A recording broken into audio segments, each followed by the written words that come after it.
आखिरकार इन 56 पिलर्स के अंदर ऐसा क्या है जो कि आज के मॉडर्न साइंटिस्ट भी पता नहीं लगा पाए, या फिर हमारे प्राचीन भारत की कोई सी खोई हुई सभ्यता है और इतने पुराने काल में इसको इतने अच्छे से बनवाया गया था कि जो शायद से आज के समय में बनवाना संभव नहीं है। और एक ऐसा इंजीनियरिंग वंडर है जो आज भी दुनिया को हैरान करता है, क्योंकि इस मंदिर के अंदर 56 म्यूजिकल पिलर्स हैं जिनको छूने पर अलग अलग प्रकार के संगीत के स्वर निकलते हैं। तो फिर आइए जानते हैं इसको किसने, कैसे और क्यों बनवाया था।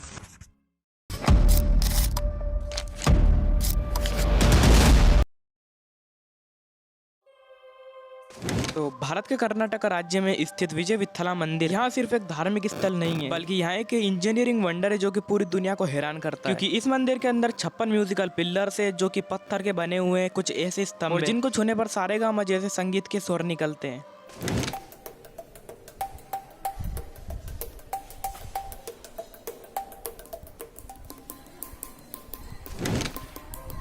लेकिन मेरे अंदाज से यहाँ कोई जादू वगैरह नहीं हो सकता, क्योंकि यहाँ एक 15वीं सदी के महान कलाकारों का एक ऐसा ज्ञान था जिसको आज के मॉडर्न साइंटिस्ट भी नहीं समझ पाए हैं। और इन्हीं में से कुछ पिलर्स को तो ब्रिटिश भी काट कर म्यूजियम में ले गए, परंतु उनका संगीत को वहीं पर छोड़ गए। और कुछ एक्सपर्ट्स का मानना है कि यहाँ पिलर्स सिर्फ म्यूजिक के लिए यूज नहीं होते थे, बल्कि यहाँ वाइब्रेशन और हीलिंग या फिर किसी एडवांस्ड टेक्नोलॉजी के लिए यूज होते थे। और ऐसे ही सिमिलर स्तंभ कोणार्क के सन टेम्पल और ऐरावतेश्वरा टेम्पल में भी मौजूद है। इस बात का सबूत है कि हमारा प्राचीन भारत सिर्फ धार्मिक ही नहीं बल्कि साइंटिफिक पावर हाउस भी रह चुका है। और जब दुनिया सुर बनाना सीख रही थी तब हमारा भारत पत्थर में भी सुर भर चुका था। क्या हमने अपनी असली विरासत खो दी है? क्या हम इस कला को दोबारा से समझ पाएंगे, ये तो बाद में ही पता चलेगा।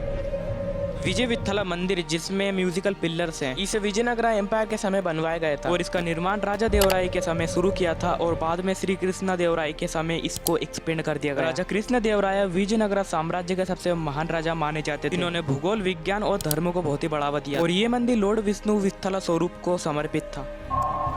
लेकिन इसमें म्यूजिक और वाइब्रेशन का इस्तेमाल एक डिवाइन एक्सपीरियंस देने के लिए किया गया और माना जाता है कि इन म्यूजिकल पिलर्स का इस्तेमाल संगीत सेवा के लिए भी किया जाता है, जैसे कि एक म्यूजिकल स्टेज हो जहां पर सभी भक्तों के लिए पूजा होती है। और यहाँ एक ऐसा लॉजिक और मेथड थी जिसमें साउंड का यूज शक्ति को जागृत करने के लिए होता था। ये 56 म्यूजिकल पिलर्स जो कि सॉलिड ग्रेनाइट से बने हुए हैं, ऐसा पत्थर जो जनरल टूल से कट करना बहुत ही ज्यादा मुश्किल है। और हर पिलर को इतनी परफेक्ट तरीके से बनाया गया है कि जब हम उसको हल्का से भी टच करते तो उसमें म्यूजिकल नोट्स निकलने लगते हैं। और सभी लार्ज पिलर्स के अंदर 7 छोटे पिलर्स भी होते हैं जो कि रिजोनेंस क्रिएट करते हैं। और साइंटिस्ट मानते हैं कि उस समय के शिल्पकार ने एक्यूस्टिक रिजोनेंस और फिजिक्स और स्टोन डेंसिटी का डीप ज्ञान यूज किया होगा, लेकिन बिना किसी मॉडर्न मशीन के। लेकिन आज तक इन पिलर्स को किसी ने रिक्रिएट नहीं किया है और यही बात इसको बहुत ही ज्यादा रहस्यमय बनाती है। और ऐसी ही प्राचीन चीजों को देखने के बाद हमारे अंदर जानने की उत्सुकता बढ़ जाती है कि आखिरकार इसके अंदर ऐसा क्या होगा जिससे इसमें से म्यूजिकल नोट्स निकलते हैं। अगर से आप लोगों ने 50 रुपए के नोट के पीछे देखा होगा तो उसमें भी ये वाला मंदिर और म्यूजिकल पिलर्स भी दिखाई देते हैं। एंड आई नो कि इस वीडियो के अंदर इतनी अच्छी एडिटिंग और स्टोरी टेलिंग नहीं हो पाई है, बिकॉज अभी मैं इन चीजों को और भी अच्छे से सीख रहा हूँ। इस वीडियो को यहीं पर समाप्त करते हैं और मिलते हैं किसी नई वीडियो के अंदर।